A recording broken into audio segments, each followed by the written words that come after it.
a video not too in-depth on a specific phenomenon of the emotional or sexual relationship, moreover a configuration that is not at all rare. A few days ago, I posted a short clip extracted from an old video of mine in which I talked about infidelity and said it was a video that discussed the collusive fusion-like bond between children and parents, and I was explaining how certain people who never want to grow up, and indeed in some ways are not allowed by their parents to grow up, find themselves repeating relational experiences in the role of a lover.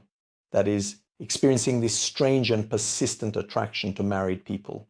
On a superficial level, we might label it as Peter Pan syndrome, the life of those who consistently make relational choices aimed at disengagement, at ludus, at seductive and sexual play without real emotional involvement, as well described in John Allen Lee's studies on love styles.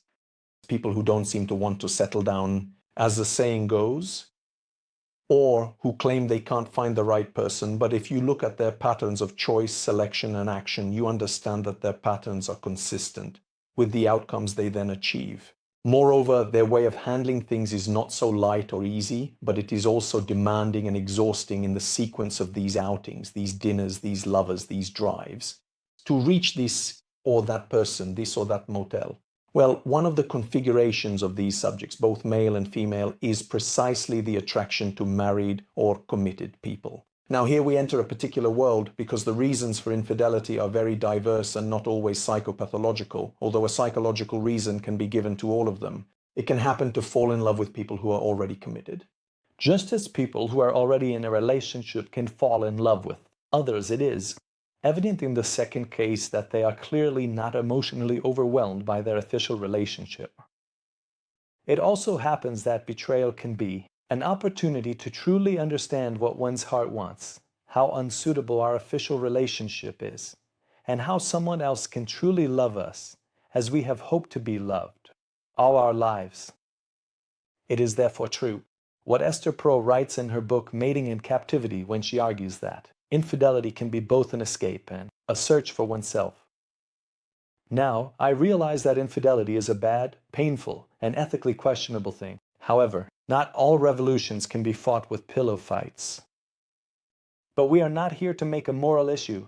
It's not even my job. What I find particularly interesting to analyze is the Oedipal significance of those who systematically repeat the role of a lover, because in psychodynamic terms, it is not uncommon for such people to be unconsciously trying to steal the father from the mother or the mother from the father. My clinical experience confirms that individuals with an inadequate resolution of the Oedipal complex may tend to assume the role of the lover as an attempt, unconscious of realizing the Oedipal fantasy, fundamental, that is, to insert themselves into the symbolic parental couple and break their bond. This translates for the individual into intensely desiring the lover and simultaneously wanting to oust the official partner from their legitimate role.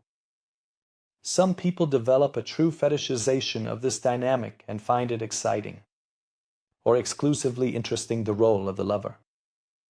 They are selectively attracted by people who are already committed. It's as if transgression, secrecy, and competition are indispensable ingredients for emotional and sexual excitement. I repeat, the point is not to pass moral judgment on infidelity, but to recognize how the systematic pursuit of relationships with committed people can hide unresolved issues from our personal history. And only through this awareness can we begin to untie those knots, those invisible ties that keep us anchored to dysfunctional relational patterns, thus opening us up to more authentic and mature connections. And I'll tell you more, even the attraction that some people have towards priests and nuns falls into this reactivated Oedipus complex in adulthood. In this case, added with a certain peccatophilia, meaning a particular excitement, a particular proclivity for violating sacred law which in analytical terms represents the violation of superegoic limits, that is, of the superego. But again, even the attraction to uniforms, to figures of authority, recalls a certain Oedipal attraction. If we understand authority and rigor to be connected as a reactivation of the original, figures of authority, in this case, added with a degree of severity and potential.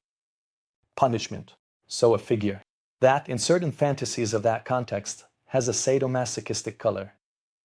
or also a value for which authority conveys a sense of dominance.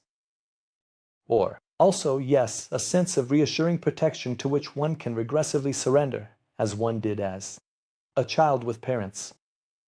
But in many cases, it's just that the uniform is a cool garment that fits well. And so, as Freud himself said, sometimes a cigar is just a cigar. See you next time.